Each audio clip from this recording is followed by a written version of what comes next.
जब तक पति जिंदा था, दोनों बेटे और बहू माँ का सम्मान किया करते थे।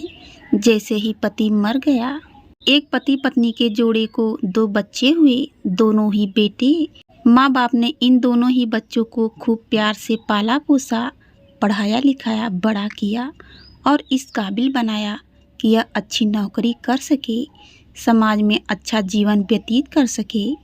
अपने बच्चों के लिए दिन रात कड़ी मेहनत करके एक बंगले जैसा 2 मंजिला घर बना कर दिया, ताकि दोनों बेटे शादी के बाद भी एक साथ लेकिन अलग अलग कमरों में रह सके, ताकि आगे चलकर कभी बंटवारे का विचार ना आए और इनमें लड़ाई झगड़े ना हो।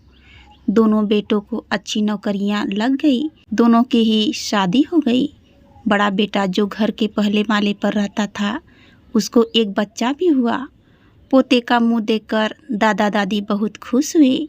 सब ठीक चल रहा था, लेकिन थोड़े ही दिनों बाद बूढ़े पति की मौत हो गई। जब तक पति जिंदा था, दोनों बेटे और बहू माँ का सम्मान किया करते थे। जैसे ही पति मर गया, दोनों बेटे और बहुएं हर दिन माँ की सेवा करना तो दूर, माँ को हर दिन खाना खिलाने के लिए राजी ना थे। दोनों बेटे और बहुओं ने मीटिंग की और तय किया कि माँ को खाना खिलाने की जिम्मेदारी बांट ली जाए, यानी कि 15 दिन बड़ा बेटा और 15 दिन छोटा बेटा माँ की खाने की जिम्मेदारी लेगा।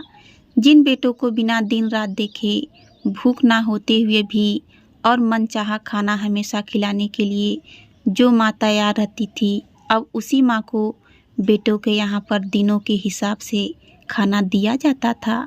माँ का दिल बड़ा था। माँ को इस बात की खुशी थी कि वह जैसे भी हो अपने बेटों के साथ रह रही है, और इसी खुशी के कारण बेटों के द्वारा दी गई रूखी सूखी भी उसे किसी पकवान से कम ना लगती।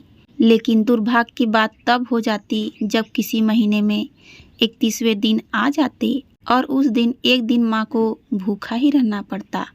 एक बार जब बड़े बेटे के यहाँ 15 दिनों तक खाना खाने की बारी चल रही थी, तब बड़ा बेटा अपनी बीवी और बच्चे के साथ कहीं बाहर किसी फंक्शन में जा रहा था।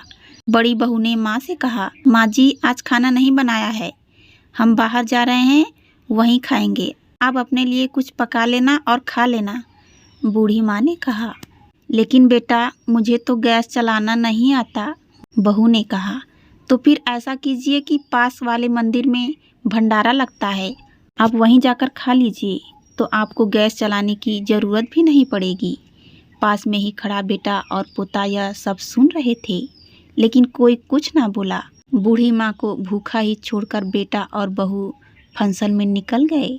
माँ को थोड़ा दुख तो हुआ, लेकिन फिर अपने आप को यह सोचकर मना लिया, ठीक ही तो है, कभी कभी बहू को भी घर के काम से आराम मिलना चाहिए, और भगवान का भंडारा खाने का सौभाग्य किस्मत वालों को ही तो मिलता है। माँ खुशी खुशी मंदिर में जाकर भंडारा खाई। कुछ दिन ऐसे ही बीत गए। एक दिन बड़े बेटे की छुट्टी थी। बेटा बहू और उनका बच्चा अपने घर में साथ में समय बिता रहे थे। माँ बाप छोटे बच्चों को पूछ रहे थे कि वह बड़ा होकर क्या बनना चाहता है और क्या करना चाहता है।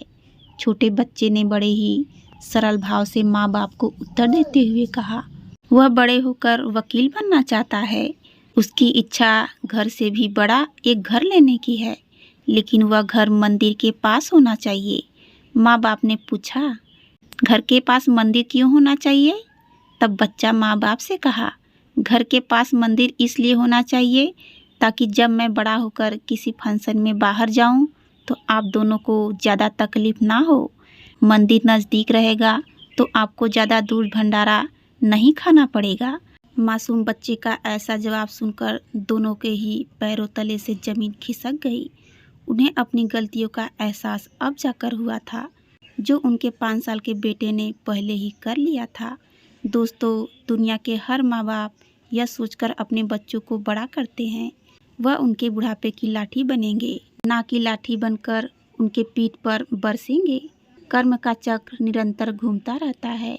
दोस्तों, आज जो तुम दूसरों के साथ कर रहे हो, आगे चलकर तुम्हारे साथ वही होगा, तय है। इसलिए हमेशा याद रखो कि दूसरों के साथ वैसा ही बर्ताव करो जैसा तुम चाहते हो।